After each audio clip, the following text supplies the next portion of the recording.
નમસ્કાર, સ્વાગત છે આપનું ડીટીવી ન્યૂઝમાં। સંજેલી તાલુકામાં જાતે જાતે સુનતેજાના નાદ સાથે શ્રીજીને ભવ્ય વિદાય।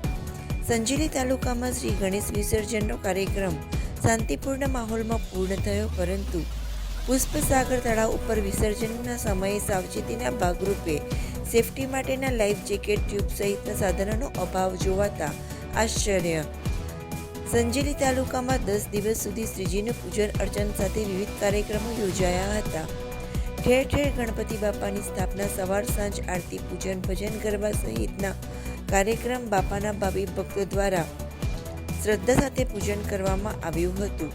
10 દિવસના અતિથિના છેલ્લા દિવસે 56 ભોગનો કાર્યક્રમ યોજાયો હતો અને વહેલી સવારે પૂજન, મહાપ્રસાદી, મહાઆરતી સહિતના કાર્યક્રમ સાથે વિસર્જનનું આયોજન કરવામાં આવ્યું હતું।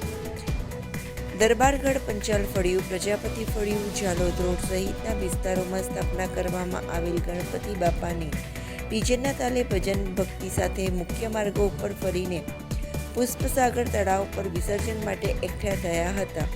પુષ્પસાગર તળાવમાં ગણપતિ બાપા મોરિયા, અગલે વર્ષ તુમ જલ્દી આના સૂત્રોચ્ચાર સાથે ભક્તો દ્વારા અશ્રુભીની વિદાય આંખે આપવામાં આવી હતી। પુષ્પસાગર તળાવ ઉપર મોટી સંખ્યામાં ભાવિક ભક્તો વિદાય આપવા માટે પહોંચ્યા હતા, તેમજ કાયદો અને વ્યવસ્થાને ધ્યાનમાં રાખી અને પોલીસ દ્વારા પણ પેટ્રોલિંગ સાથે બંદોબસ્ત ગોઠવી દેવામાં આવ્યો હતો, પરંતુ ડિઝાસ્ટર મેનેજમેન્ટને લગતા વળગતાઓની જવાબદારી બાબતે વિસર્જનમાં સેફ્ટી જેકેટ સહિતના સાધનોનો અભાવ સ્થળ ઉપર ચર્ચાનો વિષય બન્યો હતો। આ મામલે ડિઝાસ્ટર મેનેજમેન્ટ તરફથી જણાવ્યું કે વિસર્જન માટેની તરવૈયાઓને લગતી કે સાધનોને લગતી અમારી વ્યવસ્થા કરવાની હોતી નથી, એ પંચાયતની જવાબદારી હોય છે।